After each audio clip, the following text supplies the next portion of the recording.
Party నాయకులు వాళ్ళ రంగు తెలుసు కాబట్టి వాళ్ళందరూ సైలెంట్ గా ఉన్నారు. మనం ఎంత చించుకున్న విషయం ఏం లేదురా బాబు, మనం జస్ట్ యూజ్ అండ్ త్రో బ్యాచే అని. వీళ్ళు ఏంటంటే ఐడెంటిటీ క్రైసిస్. ఇప్పుడు పోతిరి మహేష్ అనే అతను చిల్లరోడైనా ఎటువంటి వాడైనా సరే సామాన్యుడి నుంచి ఈ రోజున జగన్మోహన్ రెడ్డి అతను మెడలో కండువా వేసి పార్టీలోకి ఆహ్వానించారంటే దానికి కారణం పవన్ కళ్యాణ్ గారు. ఆడికి అంత క్యాండిడేచర్ వచ్చింది అంటే దానికి కారణం పవన్ కళ్యాణ్ గారు.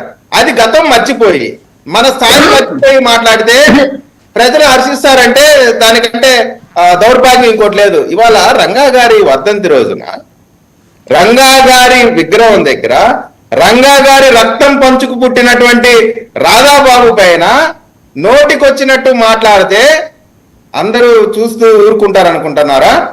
అంటే మేము ఇప్పుడు ఫిజికల్ గా దాడులు చేస్తే తద్వారా బీసీల పైన దాడులు చేశారని చెప్పి దాన్ని ఒక కులాల మధ్య గొడవగా మార్చాలనేటువంటి కుట్రలో భాగంగా ఈ రోజు అతను కామెంట్స్ చేశాడు. ఇదంతా కూడా తాడేపల్లిలో స్క్రిప్ట్ తయారు చేసుకొని బీసీలకి కాపులకి మధ్య గొడవ పెట్టడానికి చేసినటువంటి ఒక కుట్రలో భాగంగా ఈ రోజున పోతిరి మహేష్ మాట్లాడాడు. దీనిపైన పోలీసు వ్యవస్థ విచారణ చేయాల్సినటువంటి అవసరం ఉంది. కాబట్టి పోతిరి మహేష్ చిన్నవాడైనప్పటికి కూడా అతని గురించి మాట్లాడిన అవసరం లేనప్పటికి కూడా మాట్లాడిన విధానం అంశం చూస్తుంటే దీంట్లో కుట్ర ఉందనేది స్పష్టంగా అర్థమైతా ఉంది. ఏమంటాడు? కాపు రిజర్వేషన్ గురించి మాట్లాడతారా? అరే బాబు, కాపులకి 5%, కేంద్ర ప్రభుత్వం 10%, అగ్రవర్ణాల్లో పేదవారికి 10% ఇస్తే దాంట్లో 5% కాపులకు ఇస్తే ఆ రిజర్వేషన్ ని ముందుకు సాగనివ్వకుండా చేసిన నాయకుడు మీ నాయకుడిని అడగడం చేతకాక మా పార్టీ మీద మీరు మాట్లాడుతున్నారు.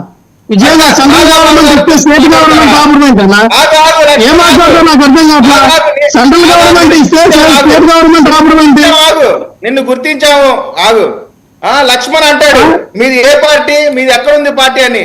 ఏ పార్టీయో తెలియకుండానే నువ్వు నీ క్యాండిడేట్స్ ఆ రేంజ్కి వచ్చావా?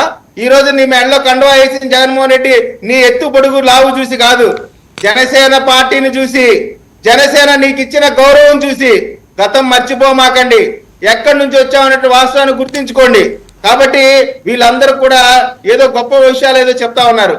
ఇవాళ పోతిరి మహేష్ అయినా లక్ష్మణ్ అయినా ఎవరైనా సరే ఏ నాయకుడి ద్వారా మనం వచ్చిన వాస్తవాన్ని వాళ్ళు గుర్తించుకోవాలి. లేకపోతే వాళ్ళు గేటు కూడా రానిరండి, గేటు దాటి లోపలికి వెళ్ళమనండి. ఇప్పుడైనా వెళ్ళమనండి, ఇప్పుడైనా సరే వాళ్ళని జగన్మోహన్ రెడ్డి గారి ఇంటి గేటు దాటి లోపలికి వెళ్ళమనండి. కాబట్టి ఇప్పుడు చెప్తా ఉన్నానండి, ఇప్పుడు నుంచైనా సరే అది మహేష్ అయినా లక్ష్మణ్ అయినా ఎవరైనా సరే, రాధాబాబు ఒక గంగిగోవు లాంటి వాడి వ్యక్తి. అతను నీకు రాజకీయ పదవి కావాలా, రంగా గారి అభిమానులు కావాలా అంటే నాకు రాజకీయ పదవులు వద్దు. అది ముఖ్యమంత్రి అయినా ఎమ్మెల్యే అయినా ఎంపీ అయినా వద్దు. నాకు నా నాన్నగారి అభిమానులే నా కుటుంబ సభ్యులు. నాకు రాజకీయాల కంటే రంగా గారి అభిమానులే నాకు ముఖ్యం.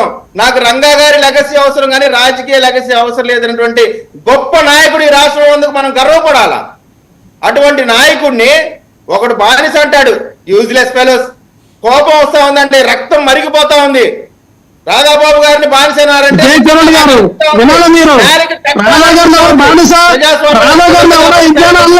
అర్థం చేసుకోండి. కాపు జాతిని కాపుల కోసం పోరాటం చేయనటువంటి